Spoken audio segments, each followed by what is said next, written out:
Четете ли бързо? Нека направим един много бърз тест. Вижте този текст. Ако докато учетете трябва да се окажете на ум, значи четете бавно. Днес ще покажа най-основни причини, поради които хората четат бавно. Да започваме!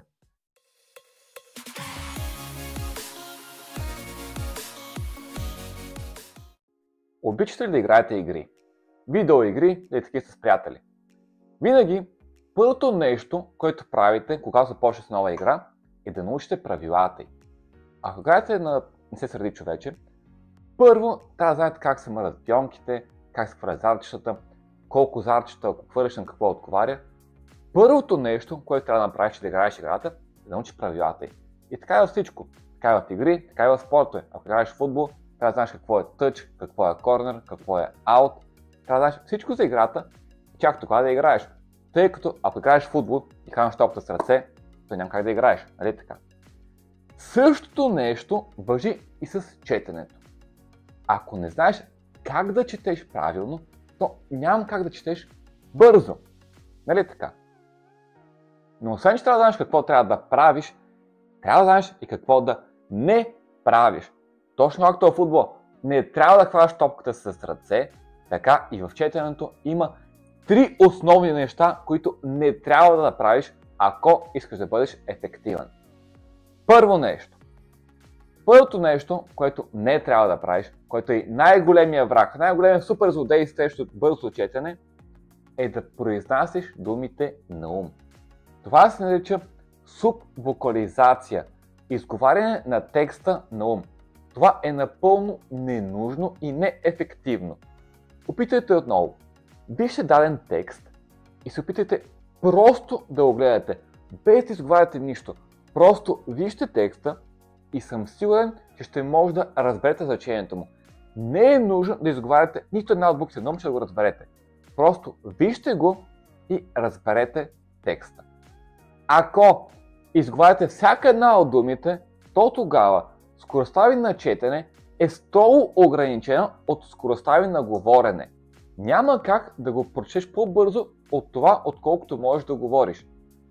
А за съжаление, речта, скоростта ни на говорене е много ограничена. А по този начин ограничаваме и скоростта ни на четене. Тоест скоростта ни на четене е равно скоростта ни на говорене.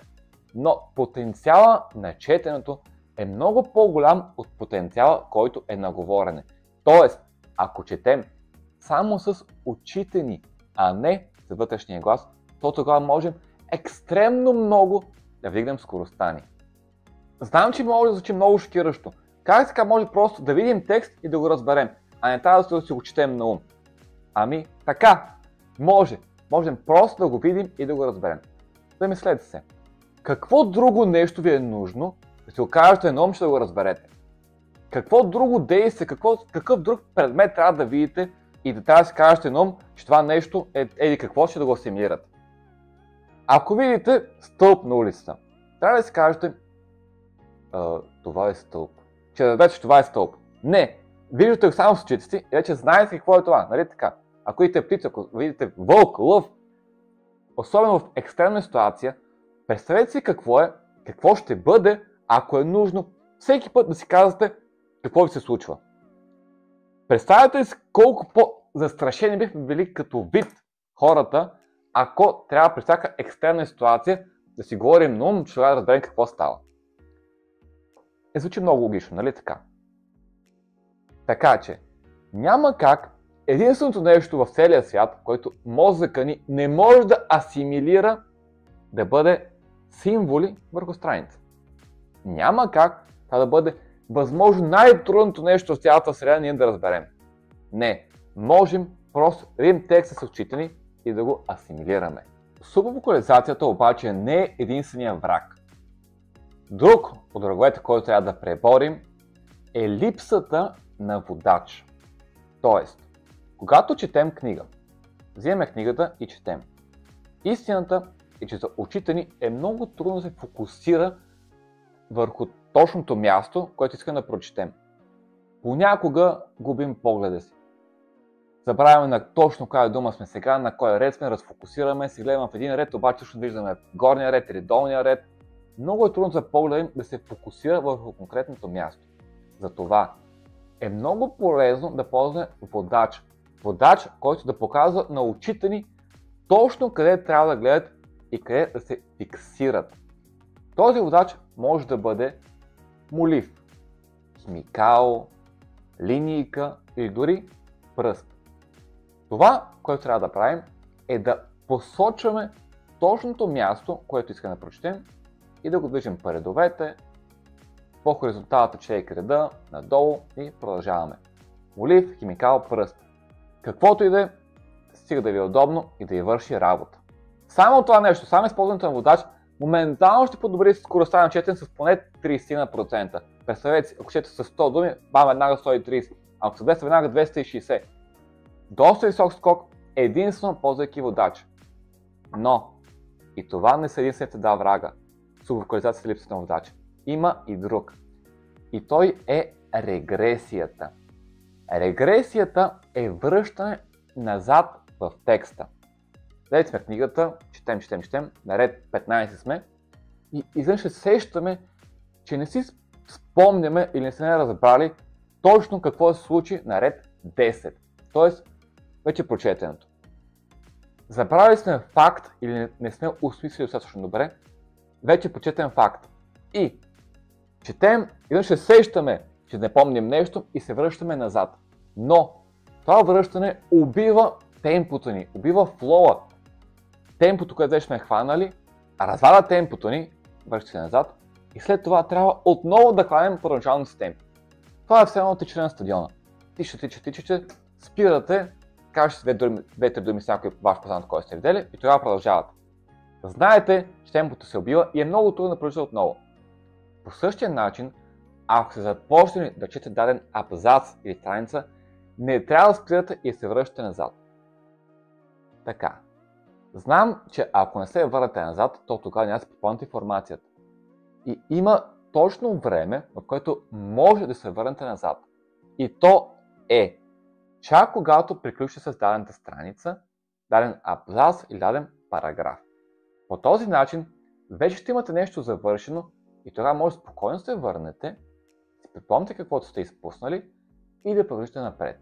Това са трите основни злодеи, за които трябва да внимавате. Трите конника, трите супер злодеи, срещу които трябва да се борим, така ще започнем да четем по-бързо. Дори ако сте от хората, които не четат чак толкова често.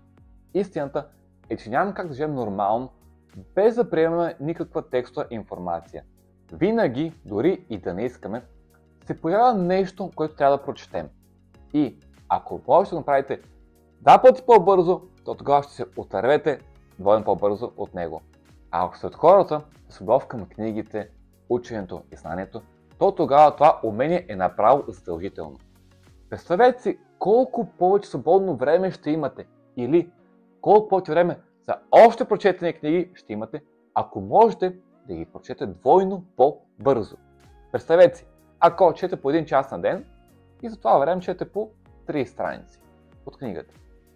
Ако можете за същото време да прочете цели 60 страници, то това е страхотно. Или вместо за 1 час да прочете 3 страници, то може за 30 минути да прочете 3 страници.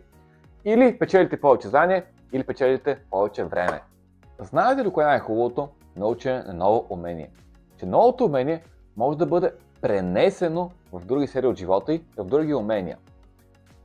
Ако започнете да тренирате, ако започнете да ходите на фитнес, това, че ходите на фитнес, ще подобри, ако за в бъдеще решите да започнете да тренирате волейбол, например.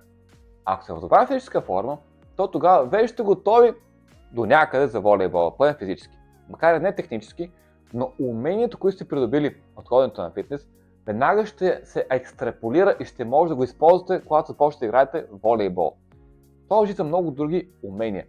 Ако започнете да рисувате с боички, то съм сигурен, че ако почнете да преминете на друг вид рисуване, ще бъде много по-лесно. Опита, който сте придобили рисуването с боички, ще ви помогне за другите видове рисуване.